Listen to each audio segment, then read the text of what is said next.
Greetings, comrades. I am glorious leader Herbert Erpaderp. Welcome back to Derpograd. We're currently sitting on just over 4.85 million rubles, so how about we see what we can do to get that number to go up? Yes, it's definitely going to go up. Here we see the lovely Stinkograd incinerator plant.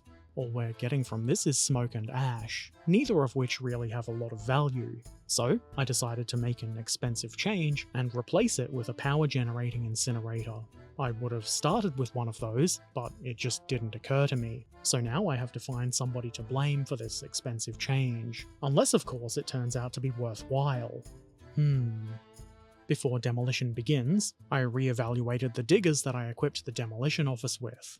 It turns out these Soviet-built excavators are faster than the US ones, and speed is of the essence here, probably.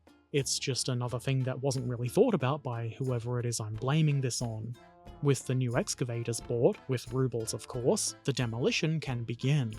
The demolition office, like the construction office, is not happy to sit idle even for a second, so they immediately roll out with their shiny new excavators.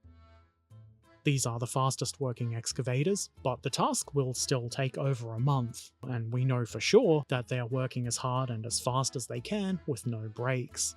That's just what people are like in the glorious nation of Derpograd. The thing that's going to take the longest time is the removal of garbage. Speaking of garbage, the processing facility will continue to run during this demolition, and the buildup of garbage could potentially be a problem. Not my problem, somebody else's. Both garbage from the demolition being processed and burnable waste, now not being burned, will begin stacking up inside the separation facility. Not really ideal. At some point, the dump at the farm was completed, which is very deliberate.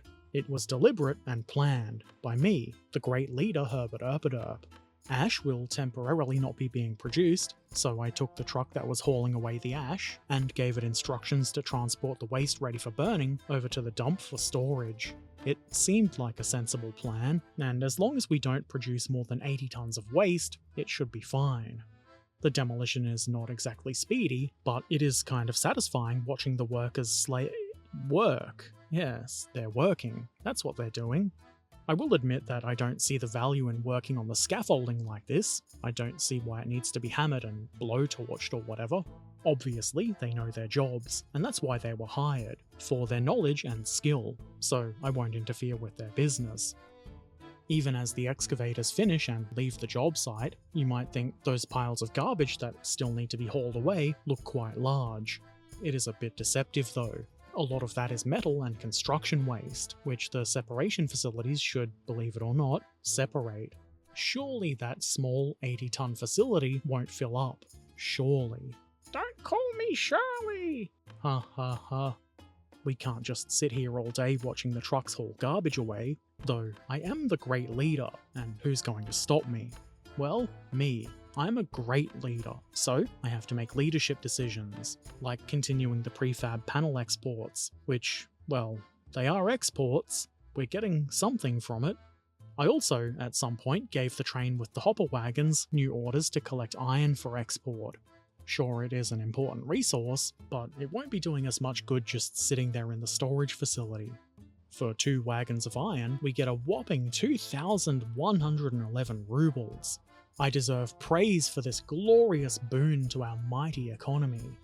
In the meantime, the last few truckloads of garbage are hauled away, and we're now ready to build a mighty new power-generating incinerator. Obviously some other stuff got cleared, and I paid rubles to speed all of that up. I also decided to pay with rubles to build the incinerator.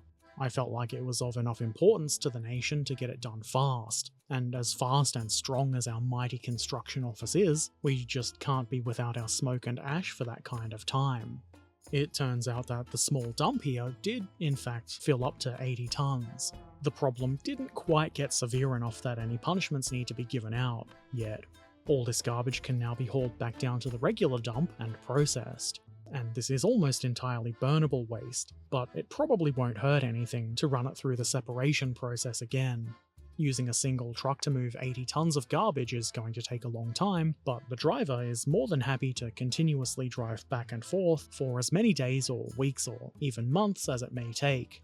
That's the Derpogradian dedication that you've heard all about. You can't zoom in enough to see his smiling face, but rest assured, he is smiling. That thick black smoke coming from the incinerator means it's working, and probably also generating at least some electricity. I did connect the facility to the power grid, but you don't need to watch me do that. You forgot to hit record, didn't you, Herbert? No, yeah, a little bit. I set it up so that we now have 2 power connections at the border, one for import and one for export. Assuming this functions as I think it does, we should now be exporting unused power while the incinerator is running, and importing power the rest of the time. I don't need to know how it works, because I am the glorious, infallible leader, and it works because I want it to. Electricity isn't really a big expense, at least not one that's going to financially crush us, but it's probably not a bad idea to reduce expenses anywhere we can. A nice bonus from this demolition is that we've now got some 23 tons of steel sitting at the steel recycling plant waiting to be hauled off to the construction office storage yard, which is currently at capacity for steel, a large portion of which is also from the recycled incinerator, a glorious saving of material for new constructions for the betterment of the nation. So now the Stinker-Grad garbage facility is back to operating at normal capacity, providing a nice, healthy, fresh black smoke for all. That's it for now. But what about the farm? I hear you say. Yes, I know you're excited about the farm. This was important though. Come back next time when there might be some farm action. Subscribe and check out Patreon and Coffee and so forth. Thanks for watching. Farewell.